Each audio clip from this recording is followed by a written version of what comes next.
everyone. It is 6:01, so I would like to go ahead and get started and at least do some introductions while we wait for people to trickle in. I've got my laptop in front of me and my webcam is up here, so I'll be looking down and looking up. So I have Mrs. Costigan here with me. And so I guess first let me introduce myself. My name is Laura Kadru. I am the Elementary Division Media Specialist for Clarkston Community Schools, which basically means that I work in all 7 elementary schools. I started my career just at Bailey Lake, and then I went from Bailey Lake in Clarkston. Actually, I was 1 year at Andersonville as well. And then for the last, I think, 4 years, this is my 4th year in this position, overseeing all 7 elementary schools. And I'll let Mrs. Costigan introduce herself. Hi, I am Christina Costigan. I work at the Springfield Township. Mainly, we support the battle in terms of books. This year it's a little different, which Mrs. Kadru will talk about. But I've been involved in the battle between coaching a parent and a librarian for, let's see, 12 years, I think now. So we're kind of in the same boat. Mrs. Kadru and I have been doing this for a long time and we love it. And I'll let her kind of talk about it. But if you ever need any assistance, you can find me at the Springfield Township Library. I am a teen services librarian, kind of a new role I'm taking on, as well as I do youth services there. So. Okay, so probably the first disclaimer I need to make is I've never hosted a Zoom meeting for this many people before, so I have no idea if there's going to be a technology fail along the way. I see we have 97 people on, which is quite. No mail. Okay. Okay, thank you. Which is quite a few. So just a couple of housekeeping items. If you could mute yourself, you can turn your camera on or off. It really doesn't matter. You can leave it off or leave it on. I don't care. I obviously will leave mine on and I will be doing a screen share. We are recording this meeting. So if there's someone that said, I think my limit is 100 people. That is the most that I can have on a meeting. So if somebody says, oh my gosh, my co-coach isn't here and they didn't get to hear what you said, the meeting is being recorded and it will be put on the Battle of the Books website tomorrow. So no worries there. If you've coached before, for the most part, I don't think you'll hear anything that's too new or exciting. Mostly we want to talk about how you'll get books because that's different and how you'll meet with your teams. But pretty much everything else, if you've coached before, I don't think you're going to hear anything that's too earth-shattering. So those are the first couple of things that I would like to address. So I have done this program for a very long time. My daughter was in 4th grade when we started it at Bailey Lake, and she's going to graduate from college now. So I'm not exactly sure how many years it is, but it's a long time. And I've coached 6 teams. I have 3 kids, and I've coached each kid 2 times. So I've been on the question writing side, I've been on the book selection side, and I've been on the coaching side. So I have a little bit of experience in all of those things. This will by far, I think, be the most different year, and there will be things that I have not anticipated. But I'm pretty confident that if we just think outside the box a little, that we can make it happen this year and make it a great experience for the kids, even though it won't be the same. Okay, so what I would like to do is share my screen with you. This presentation is on the Battle of the Books website, and I just want to kind of scroll through it. If you have any questions, you can put them in the chat, and Mrs. Costigan will be monitoring the chat, and she'll let me know if there's anything that I need to respond to or if I should stop or slow down. So let's see here. Oh, I must not have my,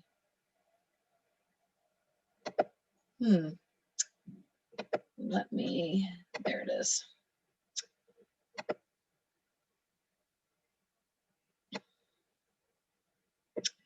Getting my battle presentation open. You may have even looked at it already.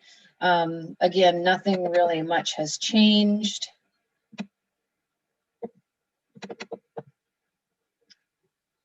Okay.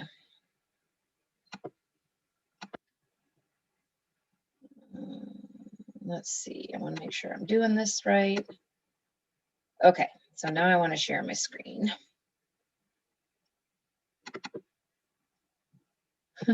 I hope I'm doing this right. Where's my, There it is. It's hiding underneath my top thing there. All right, there we go. Okay. So we already did our introductions. Mrs. Morava is not here this evening, and Mrs. Bedford is not here this evening. Mrs. Morava and Mrs. Bedford also contributed to selecting our books for this year, and they will also contribute to writing the questions. I feel I don't necessarily feel it's my news to share, but Mrs. Bedford is going to be leaving CIDL. She is going to go to Rochester Hills Public Library, but she'll be with us through the end of January.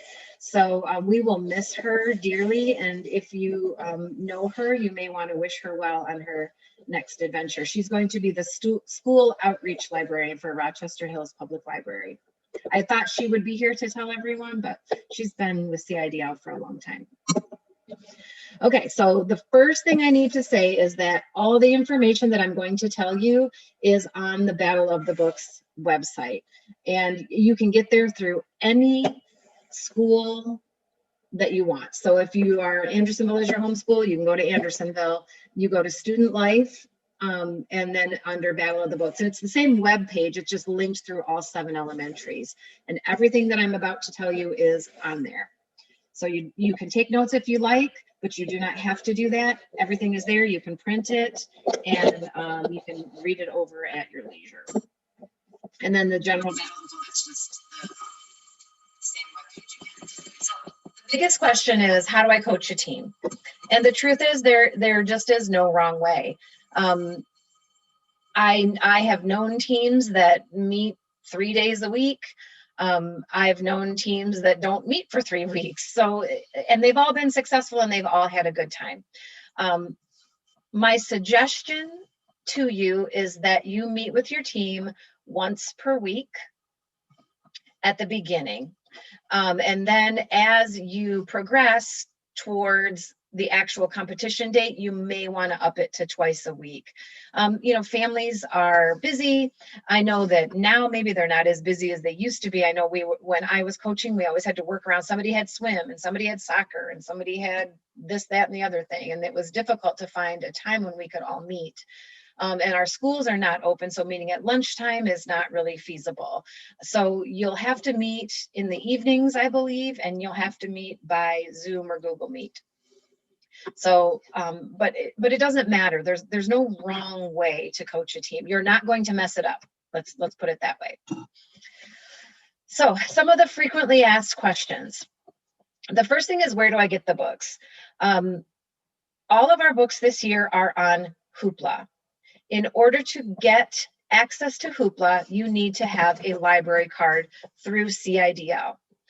For the kids, we call it a pack pass. It's a library card. So if you have a library card, you have access to Hoopla.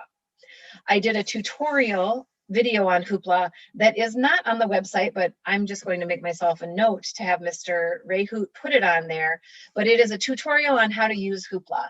With every student having a Chromebook, they can just go right to the cidlibrary.org, go to Hoopla, and you'll have to enter your library card and your password, I think. Like I said, I did the whole thing already. You have to create a password. And all of the books are on there. All of them are available as ebooks. Some are also available on Hoopla as audiobooks. Okay. Do you have to buy the books? Nope, not at all. This is designed to be a free program. Do people buy the books? Yes, they can buy the books. There's no rules against it. I had a student today, I've been meeting with classes since before break, and one student asked me today, she said, well, I would just really like to buy all the books and have them on my Kindle. That's fine, you can do that, but it's not necessary. You may be able to get them on Overdrive. We did not investigate that option. We only investigated using Hoopla because it's a multi-user access, and that way it doesn't matter how many kids across the district want to check it out. All kids can use it. So let's say there's 400 kids participating in Battle of the Books. All 400 could read packs tonight if they wanted to. There's no restrictions on that. So that makes it very, very user-friendly for our program. The schools do not have copies of the books. We may own one copy, of the books at school, but we're not checking them out to students, just checking them in and out, managing them, quarantining them. It's too much for us to think about managing. So that's not an option for the kids. They will get them on Hoopla. As a coach, do you have to read the books?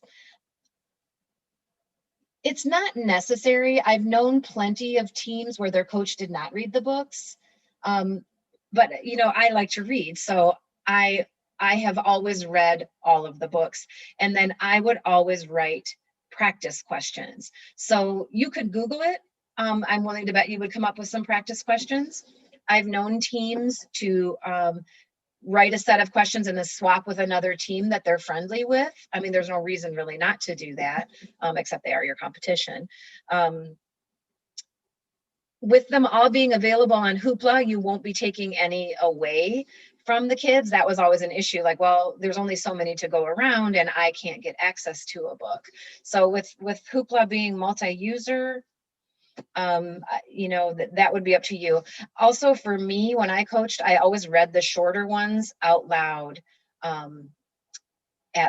at our meetings. So like Legend of the Petoskey Stone is really short. You could read that in a meeting. So you don't have to read them. I always did, but that was a personal choice. Next question, does my team have to read the same book at the same time? Nope, they do not.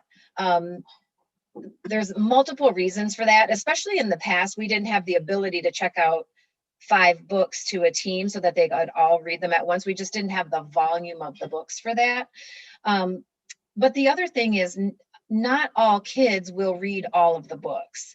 There's a wide variety of reasons for that. You may have a student who just simply isn't interested in the book, and then it turns into pure torture for them to have to read one of these books. It may be too long for them. They might not have the reading stamina for it, and it may be above their reading level, and they find it so frustrating that they hate the program.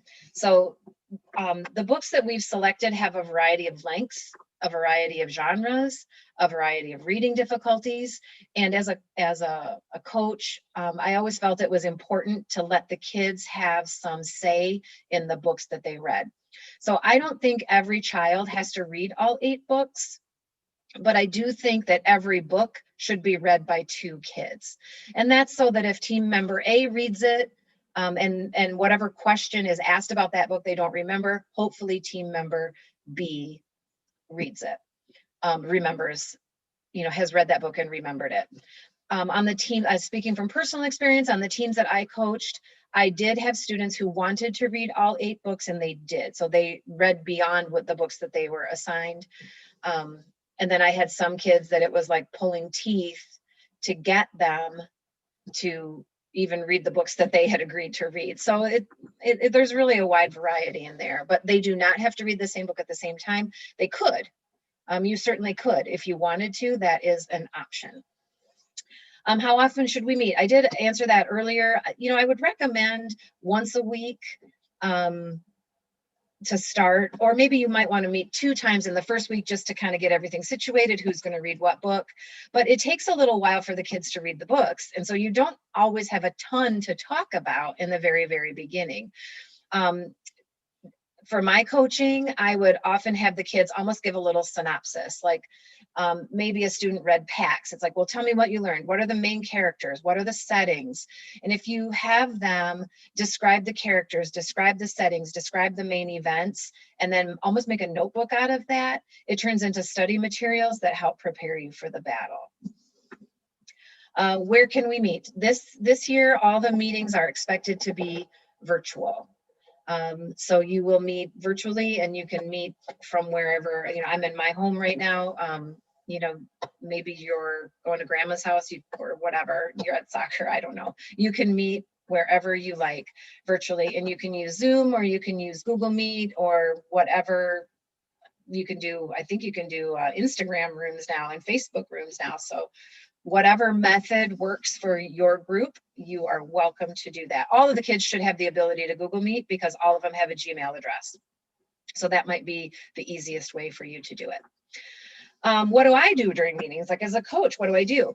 So one of the biggest pieces of advice that I could give you is to be a cheerleader. You want to encourage them. So if you have a child that's assigned to read a book and they're struggling with it, you know, maybe they could take a break from it. Maybe they could, you know, partner read with someone. Maybe they want to read with a parent at home. Maybe that would help get them over the hump. But you want to be really encouraging during the meeting. Like be their biggest cheerleader. We want to encourage a love of reading. We want to encourage this competition and teamwork, but you don't want to do it at the expense of fun. I mean, this is supposed to be a really enjoyable experience for the kids. I would say, oh gosh, it's just a guess. I've never done a data study on it, but I would say about 90 to 95% of the kids that participate in 4th grade come back in 5th grade. And that's the kind of retention that we want. Even kids that aren't really readers enjoy the team atmosphere and the competition and working together toward a common goal. So that's what I would encourage you to do. You will need a team name. And that often takes a long time. Some teams know what they want to be called right away, and other teams, speaking from experience, my team that I coach, my son's team, they must have argued about that for 5 weeks. It took them forever. We were up against the deadline. I'm like, we got to turn in our team name till we finally came up with one. So you'll want to talk about a name. You'll want to talk about your team attire, you know, what you're going to wear. I think that actually might be on the next screen. So I'm going to go to that one. Where do I find practice questions? I always wrote my own, but I know that you could probably put in some Google search and maybe you could find some practice questions. There are 2 different rounds of questions. So in one round, the answer will always be the title of the book. So it will be, in what book did something happen? And the kids will have 45 seconds. I have to run some tests on this, but our thinking is 45 seconds to answer the question. And then we pull them back in out of their breakout rooms. Okay, that's one round. The other round is they will be asked a question specifically, like, what was the name of the teacher from room 22? And then they will have 45 seconds and then they'll have to write the name of the teacher. So practice questions should be made up in those 2 formats. And you can trade questions with other teams. I used to get some just from looking at the synopsis of the book too, but that was another reason I read the books, was because it helped me write the questions. Next question, what should we name our team? Anything that is school appropriate. Over the years, I can't even tell, these kids and these teams are way more clever than I could ever hope to be. I'll tell you my team's names. My oldest daughter, they wanted to be the page flippers. And so we made t-shirts, just, you know, little iron-on type t-shirts. And it was a picture of a book with a person doing a backflip on it. And it said the page flippers. That was what they wanted to be. My middle daughter, they were all big Harry Potter fans. So they were the reading wizards. And everybody had little Harry Potter glasses and a little Harry Potter scarf and a wand. And then they had t-shirts that said the reading wizards, and it had like the Harry Potter, you know, lightning bolt symbol. So nothing super expensive. And then my son's team, he has real poofy hair. You'll see his picture here in a little bit. Very, very curly hair. And so their team was called the Dynamite Readers after the Napoleon Dynamite movie. And my son was Napoleon, and there was La Fonda and Pedro and Uncle Rico. So they had a football as a prop. Somebody had big giant gold jewelry as a prop. But again, primarily we made t-shirts. I always want to be very sensitive to the cost, because what seems expensive to one person might not be a lot to another person, or vice versa. You might say, oh, it's only a t-shirt, it's only $10, but to somebody else that could be really a lot of money. So whatever you do, try to be conscious of that. One of the most clever teams that I've ever encountered was a Bailey Lake team. They had gone to the dollar store and they bought a sheet of the mustaches at the dollar store. I think they come like 8 on a sheet. I'm not sure, but they were $1. And they all wore black t-shirts, and they were black t-shirts that they had. They didn't they were all different, but they were just all black. And then they put on a mustache and they called themselves the Mustache Men. So I think their costume cost them $1 in total. So it doesn't have to be elaborate, and they were quite happy with themselves, and that's really all that matters. Where do I register? You register by using a Google form. That went up last night. So I already have 5 teams registered. Congratulations to the 5 registered teams. And I think it's February, I think it's the 8th. I think it's February 8th that you have to register by. So if you've already registered, that's fine, but you do have time. We want to allow time for kids to want to join and then change their mind, which happens, or I'm going to be on this team and then I change my mind and I want to be with my other friend. That happens. So it'll take some time to make decisions on your team name and finalize your team. So I think it's February 8th. I really need it finalized by February 19th. That's Friday. Because I will start printing up materials and getting things ready. So if your roster or team name changes, it's not that big of a deal. You can make last minute changes. Just email me. That's always the best form of communications, because I do move around from school to school, and I do have a dedicated phone number, but email is really the best form of communication. So if you need to change your roster or your team name changes, or you have any questions, you can always email me.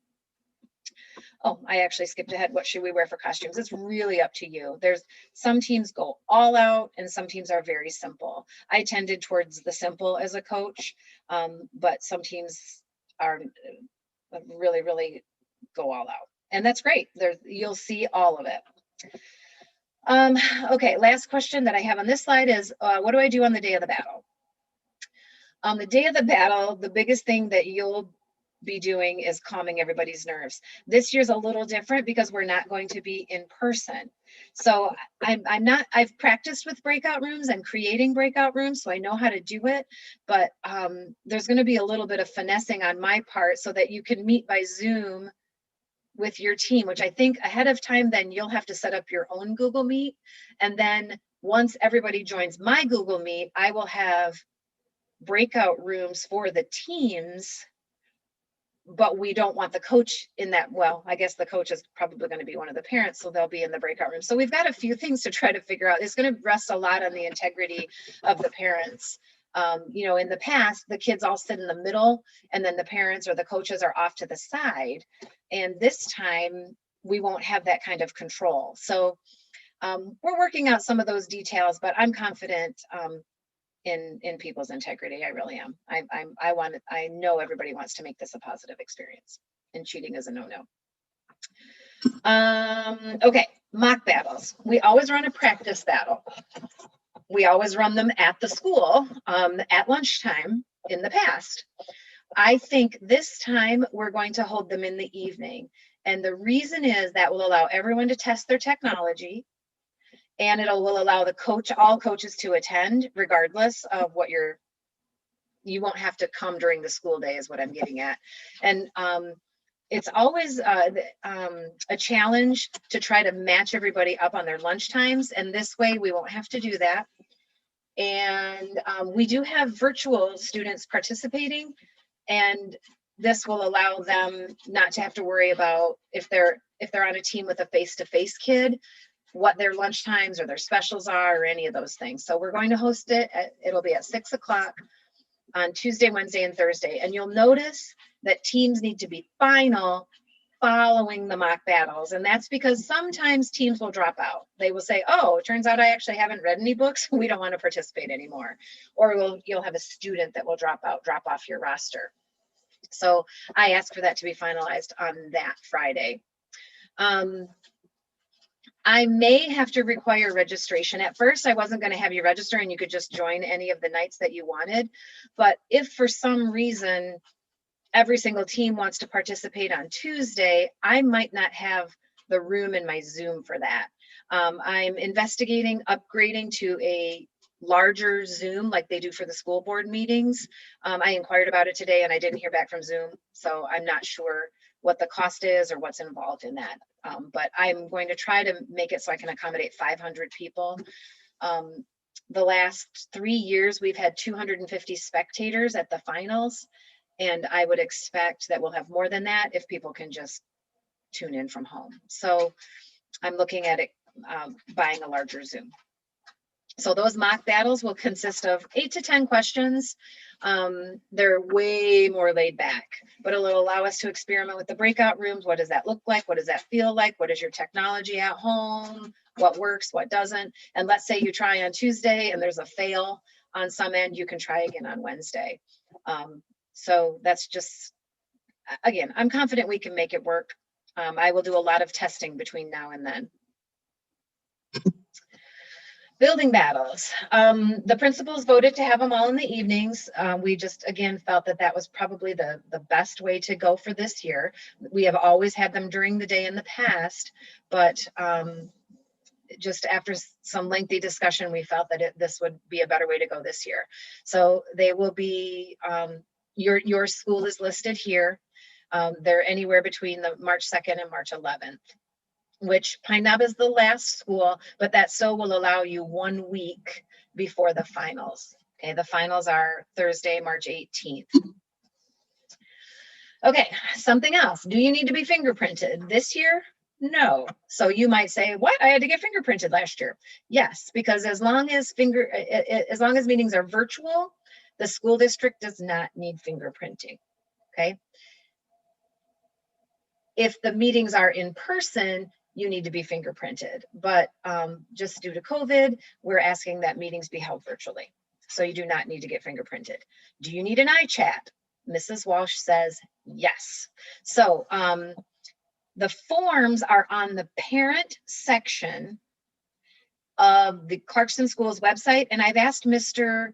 Rayhoot to put the link to the iChat in the coaches section. He may have already done that. I didn't follow that up. I asked him this morning to do it, and I don't know if he had time today, but he's pretty good about updating things. But there should be a link right in our coaches section to the iChat form, and then you need to fill out the form and a copy of your driver's license, and you can just email that right to Mrs. Walsh, AD Walsh at Clarkston Schools.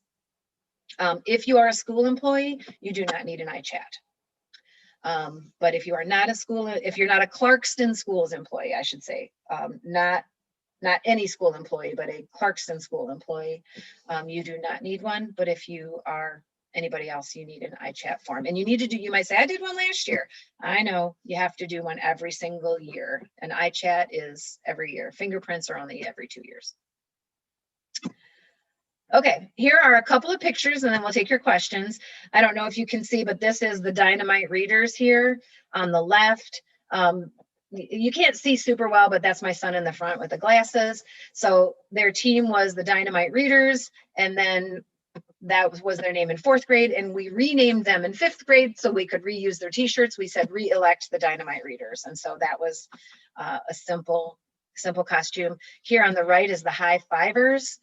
These two teams actually split first place. Those are the High Fivers from Clarkston L. On the left here, these are the Golden Retrievers. They were from Springfield Plains, and you can see that they had retriever shirts and some fuzzy headbands was their costume. On the right here, this is Mr. Pig and the Pugs was their team name. They were from North Sashabaw, team of 3 very dedicated little girls. I think they ended up 2nd in the district. And again, you can see they have some necklaces, a decorated t-shirt, a little monocle, and a hat. So the costumes can be as simple or as complicated as you want. This one on the left, I forget their name, something nerds. They were from Independence. And then over here on the right is one of our more elaborate teams.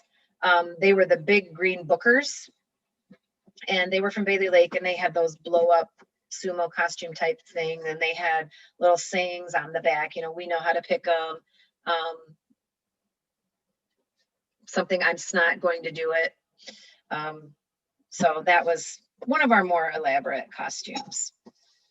Okay, that is my presentation. I feel like I have talked and talked and talked. So Mrs. Costigan, do we have any questions in the chat that I could address? Yeah, there are a couple. The first one was specifically about the battle. So how are the questions going to be answered? Are they writing them on a board? Yeah. And we're going to do that virtually. So I'll let you talk to that. I mean, I know there won't be large groups. That was the one question. They won't be holding up the sheet because they'll all be in individual locations. But yeah, go ahead and. Yeah. So our thinking right now, and again, I have to test all this because I've never done it this way before. So I really appreciate your patience as we figure a lot of these things out. But our thought was that the kids would have a whiteboard and a marker and they would hold it up on their screen. We felt like that would be as true to the actual competition as possible. And so either they can pick up a whiteboard from school during like a curbside pickup if we're virtual at that time. I have been told by multiple principals that they expect that we will be back face-to-face for our face-to-face kids starting on the 19th. So then they would just pick one up from school to take home, whichever kid is going to be your writer. Usually each team only has one kid that's their designated writer. I would suggest that it's a kid that can write quickly, that has very neat penmanship, and can spell well. Now, spelling does not count. I didn't address that specifically, but the judge does have to be able to tell what it says. And sometimes it's pretty iffy. Like I try to give the kids the most. I've been a teacher for 27 years. I've seen some really inventive spellings, but like I always tell the kids, it's not a spelling test. But there's no reason for you not to know how to spell the author's name. And there's no reason for you not to know how to spell the titles because those are right in front of you. I understand why you might not know maybe a character from the book, how to spell that name. We give way more leeway on that. So the kid would pick up a whiteboard. Now, if you are a virtual student, we'll just arrange a curbside pickup at your home school or whatever. You'll just email me and say, Joey's going to be our scribe. Where can I pick up a whiteboard? And you can pick one up. All of our schools have them. So you can pick up a whiteboard and a few markers just so you have the supplies you need. Do you think that answered the question, Mrs. Costigan? I think so.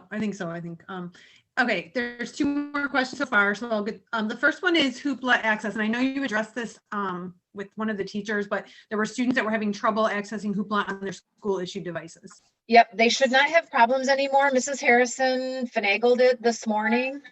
As long as you go to the Hoopla Digital, the CIDlibrary.org and go to Hoopla, there were no problems. Now, I use Hoopla on my phone with an app. So you could do that if you had another mobile device that you prefer to use. So that would really be up to you. But I don't know, that's above my pay grade or outside of my realm of expertise. I don't know. But Mrs. Harrison did something with it this morning and assured me that it is working. Now, we did have luck before break downloading the app on Google Play. And then I had a student say, nope, I couldn't do that this morning. So I don't know if when she said okay to Hoopla Digital that messed up the Google Play app. I don't know, but you can use Google Play app on your phone and you can go right to Hoopla Digital on your Chrome device. And I did have somebody email me today that said, I was really having problems. And so I don't run Hoopla. That's the CIDL's program. So my first suggestion would always be to contact the library. But if they can't help you, let me know and I will see what I can do. I myself had a few snags and had to be very persistent with getting my Hoopla all set up. Being grounded for a while if you keep that attitude I saw today up. Yeah. Okay. So that's not acceptable behavior. So I'll let them mute. And then I do have a few more questions. So another question is about team members. So how do they get team members? How can they ask teachers to make announcements? I know, again, you had addressed this with one of the teachers. So go ahead with that one. And I'll keep recording questions. Yeah. So forming teams. It's going to be a little difficult this year. Maybe not, because we're going back face to face, hopefully on the 19th. So usually kids talk to their classmates. That's the first place they get them is their classmates. And I don't mean just the kids in their classroom. I mean the kids in their grade level. That's typically what I see. Fourth graders go with fourth graders, fifth graders go with fifth graders. You can have a fourth and fifth grade mixed team. There's no rules against that. Where it gets a little tricky this year is we have our virtual students. So we kicked around various ideas, but what we feel is best is trying to form within, like, if you're in Mrs. Sorensen's class, I know Mrs. Sorensen is on this meeting. So maybe within Mrs. Sorensen's class forming a team. Now she might have Independence kids, she might have Clarksdale kids, she might have North Sash kids. That doesn't matter. That's their home school or where they would attend if they were face-to-face, but they're not. So that's going to be one of the easiest places, is those kids that you talk to on those meetings. So try there. We have created a Google Doc. And again, Mrs. Sorensen has at least 3 kids that I know of looking for a team. So they're posted in this group, and we will try to match them up. Since all meetings are virtual, it's actually less important that they attend a particular school. And then the suggestion is just a suggestion is, let's say, for example, you have 5 kids on your team. 2 are from Independence, 1 is from Clarksdale, 1's from North Sash, and 1's from Bailey Lake. You have 2 kids from Independence, so maybe that would be where you register your team, because 2 kids are from that school, but that's not a hard and fast rule. Maybe you have 1 from 3 schools, 3 different schools, then you just need to pick somewhere to register your team, because that's where you will participate in your building battle. And it's a little unusual this year, but the whole year is unusual. So do you think that answered the question? I think so. Okay. One quick one on that, the maximum number of kids on a team, that kind of is another question, but goes along with that. 5. Okay, I couldn't 5, remember yep. that. Yep, minimum Okay. of 3, maximum of 5. And then coaches, they only need 1 coach, correct? There was a Yep. question about. A lot of teams use multiple coaches, but it's not necessary. They have to have 1, and it has to be an adult. Sometimes I get, my 6th grade sister did it last year. Can she be my coach? No, really needs to be an adult. Because there's forms to fill out and dates to monitor, and times that you have to be certain places, and kind of it can be like herding cats during these meetings. They get chit chatty, and unless you want to be there all night, you kind of got to get them focused on what they're supposed to be there for. So it really should be an adult. Okay, another question was regarding picking out the books. Are the kids picking out books? Are they assigned? So again, you kind of explained that. Do you want to talk about just a lot of it's going to be coach preference. I can tell you how I did it, and I felt that it was successful. I don't know what my team members would say, but nobody quit, so I guess it couldn't have been that bad. So what we did was we talked about all 8 books, and the video addresses what each book is about, so the kids will have seen that. But maybe it's 11 minutes long, so maybe in one of your meetings you want to watch it. It's accessible on our website. So they might say, well, I want to read. What I would do is I would have my kid, I would put a piece of paper out, and again, that was in person, and they would write their names on the books they wanted to read. And so then every book had to be read by at least 2 different kids. And so I made sure that every book was read by 2 kids, and that they had books that they wanted. It every so often would happen that nobody wanted to read a particular book. Like the cover wasn't appealing, or they had never heard of it, or it didn't seem that interesting. And then I usually made my kid read it, because then I didn't have to, because I can force my kid to do things. So that's what I did. If you don't feel like you can force your kid, or maybe none of them are your kids, maybe you're coaching a team that you don't have any of your own children on, then you'll have to ask somebody to take one for the team. Say, I need somebody to read this. We got to step up. And I mean, in the 6 years that I coached, it just was never a problem. So you can assign it if you want, but giving the kids choice, I think is important to getting some of that buy-in and enthusiasm. So I would ask them first which ones they want to read, and maybe it'll work out perfectly that every book has 2 or 3 kids that want to read it, and you don't have any orphan books. But if you have an orphan book that nobody wants to read, you got to force somebody to do something that maybe they don't want to do. But I assure you, and Mrs. Costigan can assure you, that all of these books really are good books, even if they might look at the cover and go, I don't know. But sometimes the kids are very surprised, and I will have them say, I would have never picked up that book, but I really did like it. So.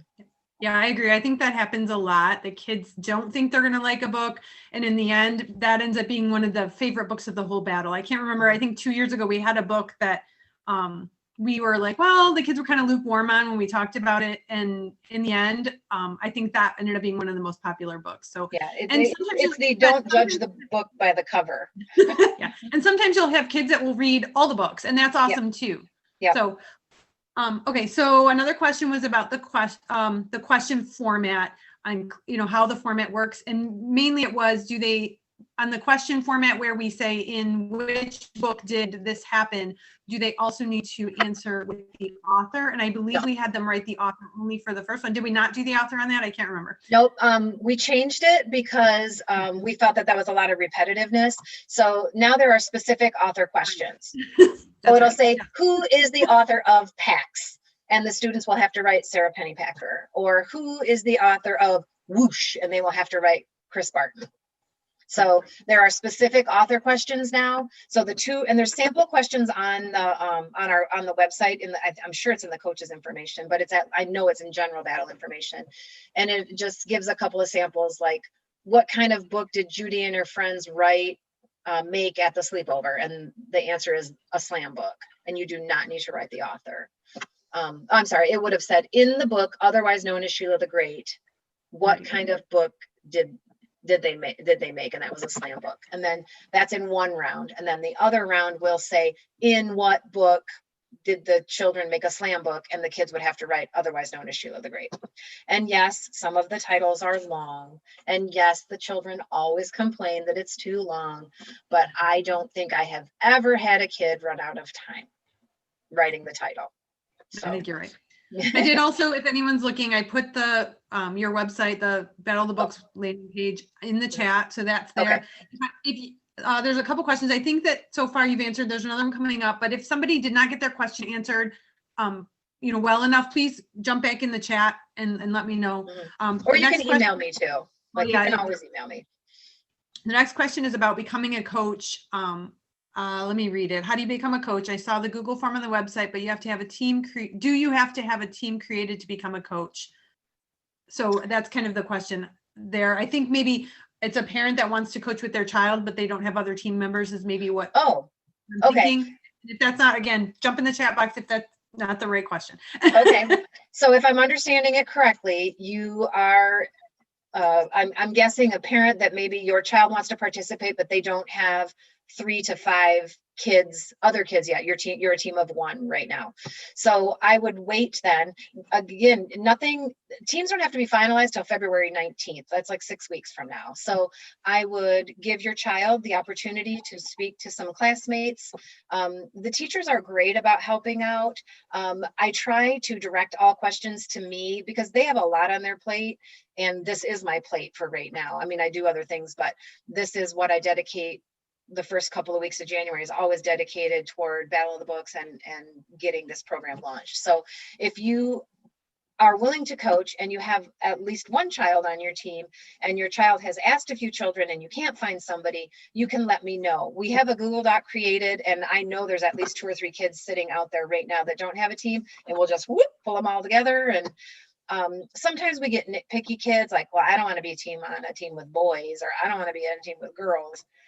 Then I would argue that maybe they just don't want to participate, because I have never had a team of all one gender. My teams have always been mixed gender, and there's some definite benefits to that. The girls tend to be a little more serious and the boys tend to bring a little more fun. Just tend to. I had one very serious boy. He actually is at West Point right now, if that tells you anything. He's a very serious child. So how many people on a team? Minimum of 3, correct? Minimum of 3. Maximum of 5. When you get more than 5, it starts becoming that there's not enough for the kids to do, and it becomes a little unruly. And fewer than 3, it gets difficult to get all the books read adequately, because in reality they should read the books more than once, and so it starts getting difficult. Fewer than 3. We have had kids, I think it was last year, or maybe it was the year before, we had a team of 3 girls, and one of the girls got the flu and couldn't come on the day of the competition. So we allowed them to compete with 2. We just don't allow a team to form with only 2. So it couldn't be helped that she was too sick to come to school. She ended up there, her team ended up placing, and they ended up moving on to the finals, and she was there with them for the finals. Right now, there aren't any more questions in the chat box. Okay. So, do you think that there's anything that I forgot, Mrs. Costigan? I don't think so. I think there's definitely, going to be, I think, a few more questions this year in terms of, the format, but also know that we are, this is new to us as well in terms of the entire thing being virtual. And we're committed to making this an enjoyable experience for the kids as well as the coaches. So reaching out to us with those questions, but also, patience. We will, our goal is not to make this unfair for someone or, too difficult. So we will do our very best to do that. And I think, I guess really reach out to Laura's contact information is on the website. There is one other thing, I guess. Again, you mentioned that the library or the books are available to every student virtually. If you do want to check out a book from one of the libraries, we won't have a lot of titles in the library. So my suggestion to you is if you're looking for a physical copy of the book, call either Clarkston Independence District Library or call Springfield Township Library. And we will probably have to request that from another library because the minute we get, we only have 1 or 2 copies of those books that we own. So just give us a call. Again, patience, call us. It generally only takes a day or 2 for us to get those books in the library for you to be able to come pick them up. So that is an option if your student would rather hold a physical book, but know that the digital books would be available at any point, at any time immediately for those students. So that is the benefit to that. Yep, I know that CIDL, I believe, I'd have to double check my email, but I'm 99% sure Mrs. Bedford said that they purchased 3 copies of each book that will live behind the desk and they can be requested. And I assume you have to go in, you can do them with curbside service. And maybe you live or work outside of that, you may be able to get the books. If you want that physical copy, you may be able to borrow them through a MELCAT process or, like I'm a teacher, I live in Genesee County. So when I needed the books, I checked them up from the Genesee County libraries because I wasn't in any competition with CIDL kids or Bailey Lake kids or whatever anymore. So maybe you live or work in a different community where they allow you to borrow books from their libraries. I'm not really sure everybody's situation being different. Oh, there's my cat. Hello, One cat. more quick thing I did want to clarify in terms of borrowing a book. As Laura said, you need to have a PAC Pass or Clarkston Independence District Library card. If you are a Springfield Township resident, you can get your PAC Pass at Springfield Township Library. So know that if that's the library that's closer to you, if it's a PAC Pass, you can get it at either library, and that PAC Pass is good for Hoopla. It works either place. So just another option for those people that live more on the Springfield side of town. I think it'd be Andersonville and Springfield Plains. Those people would live closer to our building. So that PAC Pass you can get that at either library. You just need to show up with your student. You do need to have your student with you or your, because it's a student card. Those PAC Passes are not issued to adults. They're issued to children only. So that's, that's the piece there, I guess, that you need to know. But I think it's really easy. It's not a big deal. Just show up and we'll help you out. Yeah. Like Mrs. Costigan said, we are very committed to making this work. And there's so many individual scenarios. I don't know that we could even address them all, but we want to help. So you just need to let us know what kind of help you need. And one thing I can assure you of is you have lots of time. It feels urgent, and your students might feel like it's urgent because, oh my gosh, Susie has a team already and they've already met. That's fine. That's fine. But you have lots of time. Our mock battle isn't until mid-February. That's 6 weeks from now. So you really do have lots of time. I would urge you to take action on a PAC Pass if you don't have one. But you have lots of time, and it may not feel like that to you, but I've done this a long time. You really do have a long time. I think I guess I'm gonna read these out because it'll take me longer to talk. So someone's asking the best option for books free is the digital download. Any books you get from the library are free, but yes, digital download is going to be available to you immediately. You won't have to wait for that book to arrive. You won't have to wait until someone returns it. So if the digital option isn't for you, then you do have another option, but yes, but you do need to have that card. And then someone's asking about the libraries. Again, the 2 libraries are Clarkston Independence District Library, and that library is on Clarkston Road, just east of M15. And Springfield Township Library is in Davisburg. It is from Dixie Highway and 75. You would go north on Davisburg, north on Dixie, west on Davisburg Road, and it's about 5 miles down near Davisburg Elementary. So both, I can throw the phone numbers in the chat real quick before we end. And then someone is asking, there's a couple more coming in. Son is, no, you do not need to purchase the books. No.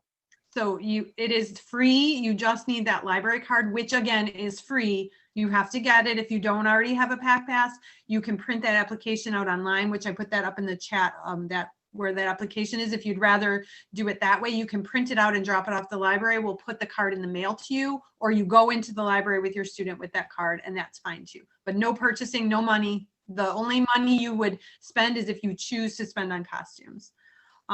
Can teams be together in person for the mock battle and Zoom in from one house, or will they need to Zoom in individually? I think at this point we have to say they have to be individual. If things change, then if things change, but I can guarantee you that the Clarkston Community Schools is taking a very conservative approach, and they would not be happy to hear that we were encouraging people to meet at one house. So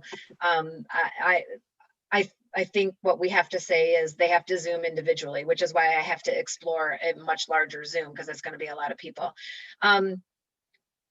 Yeah, do you want? So I see Crystal, I'm sorry, I don't know how to say your last name, Cio. If you want to unmute, maybe that would be helpful, because I see that you say that's not the question. Yeah, no problem. Yeah, no problem. So Ryan's sitting with me, and he's getting confused, which therefore I'm trying to explain to him That's fine. what the gist is, because he just got here. So he's just now understanding that he's not going to be able to meet with his friends, and that this is going to be all over Zoom instead of in person, which I think was his initial hope into joining, is that he'd be able to meet with his buddies. So that you've just clarified, that I get. But now I'm trying to explain to him that this is also probably reading digital copies of this book, unless we buy them, which is fine, I can buy them, but most of us is reading it digitally due to only a couple of copies at the library. I just want to make sure that everyone understands that, because my son is not believing me that that's the case. Yeah. You know, there will be copies available. In a normal year, I would have actually a large display. I believe Tracy at Clarkston also orders a lot of copies from other libraries, and we have them there so that if you walk in the library, I can hand you most of the books right then. I keep 10 to 15 copies on my shelf behind the desk at all times. We're not able to do that this year because of, with all of the COVID, and there's a lot of quarantining and stuff happening in the libraries. But if you would rather read a paper copy, you are absolutely able to do that. Again, all you need is the library card. You might have to wait a day for it. It might take a couple of days because I won't have it on my shelf like I normally would. And the same thing for Tracy. She may not have as many copies on her shelf as she normally would, but we can absolutely get print books for any of those kids that need that and want that hands-on format. So okay, perfect. Thank you. Yep. Just give us a call and we'll make it happen for you. Absolutely an option. All right. Thanks. No problem. Yeah, they just might have to wait. So and it's only a day or two. It's not going to be Yeah. weeks. It'll be a day or two. Right. I think that's it. I was going to throw those libraries in real quick. Okay. If you want to kind of. And I can have, it's on the website, but I can make sure that it maybe gets moved a little more prominently. And then I did see somebody, can we go to the library, and also what library? So our 2 participating libraries are CIDL and Springfield Township, but maybe I was confusing. I don't live in Clarkston. I live in Genesee County. So my home library is I live in Linden. So it's my Linden Mills library. So perhaps you work in a community where you would have access to their libraries. There's no rules about where you get the books from. You can buy them. You don't have to, but you can. You can go to any library where you have a library card. But Springfield Township and CIDL are participating. And as long as you have a library card with one of them, or your student has a pack pass, those are free to you. in a normal year, I buy lots of books, but I did not do that this year. I don't know if we're going to be in school. There was no way for me to know. And if I spend $4,000 on books and then can't circulate them, that's just not being very smart with my money. Not to mention we couldn't have book fairs. We did have a book fair and we didn't make a lot of money. So it's a huge bite out of my budget. So in order to afford the program, we really had to go with the cheapest option and the most convenient option. If we only do curbside pickup once a week and then the book comes back and we got to quarantine it for a week before we check it out to someone else because that's our rule, we would never get the books to all the kids. It just wouldn't happen. So digital is going to be the only real way for us to be successful in getting the kids the books from the school side. The public library has a little bit of a different set of circumstances than we do, but that's what we're going with this year. So if you feel like my kid will not read a digital book, I have to have a hard copy, I would be as persistent as possible in making that happen, either CIDL or Springfield Township, or maybe if you work in another community and you're able to get a library card there, or you can always purchase them. I don't think any of these are really brand new, so most of them might even be available at Second and Charles for a low cost. I did not look there. I don't know, but they might be. That's a possibility. Or secondhand. I have 2 or 3 secondhand bookstores in Fenton that I like to shop at, so they could be available there. But you do not have to buy anything to participate. I see one here. It says, "How do we get a pack pass?" It's right on the CID website. If you go to this, it's cidlibrary.org. In the top right, it says pack pass, and then there's a form you fill out. And I am not 100% if you just like fax that to them with like maybe a copy of your driver's license to prove residency.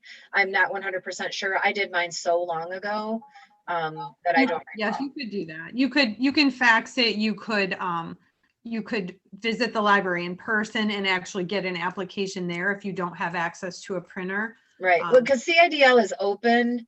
You can go in. I know, like I have a friend who works at Lake Orion. They are not open. I don't think you can physically walk into their building, but I believe CIDL and Springfield Township, both you can walk into the building.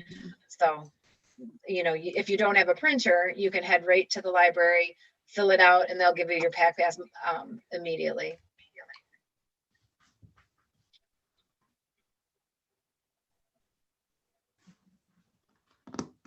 I see a comment that says, I know many teams are dropping out because of the Zoom format. I would be extremely shocked if the district made any changes between now and then. I would be very, very surprised. It could happen. I'm sorry that is a turnoff for the kids. I think it could still be a whole lot of fun no matter what. But I understand that, you know, but we are really working hard to make it enjoyable. So if they want to drop out, I can't stop them. Again, that question about signing up to get a team, that's on the Clarkston Battle of the Books page, right? All of that info is there. Yep, it's right there under. I'll throw it up one more time. Yep. A lot of these questions, if you have time to explore, it might be worth 5 minutes to kind of explore that site. And then, then if you have any more questions still, please feel free to contact us. But there's a lot of info there, and we can't touch on every single point. And obviously we're throwing a lot at you, but I'll throw that up one more. Yep, everything is on that web page. And I just actually talking out loud, there's a couple, this will be added on there. So if you do have somebody that said they couldn't attend but would want to listen to these answers, I will have Mr. Rayhoot put it up on the Battle of the Books page. And there was something else I was going to have him add. I'll remember it later. So it really is helpful. And again, if you have any questions, you can direct them to me. My name is all over everything.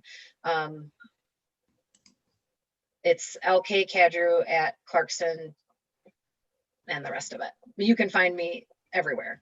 But if you go to the Battle of the Books page, my link is right there. And I'm happy to help you with whatever it is you might need.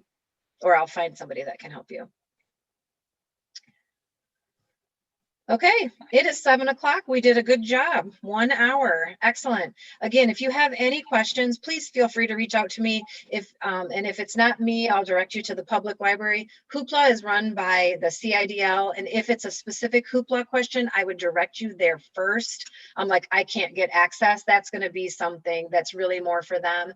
But I promise to try to help you if you contact me, because I've used Hoopla for a long time. I like it. I like it a lot. Okay, I am going to go ahead and end the meeting. Thank you so much for attending. Thank you, Mrs. Costigan.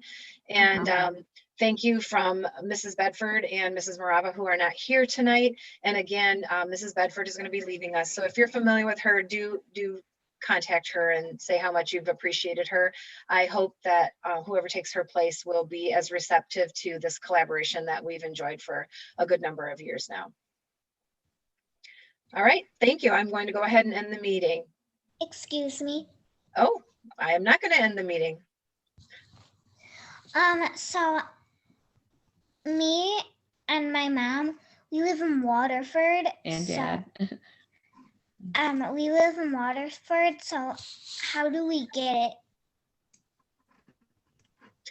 But you go to a Clarkston school? Yes.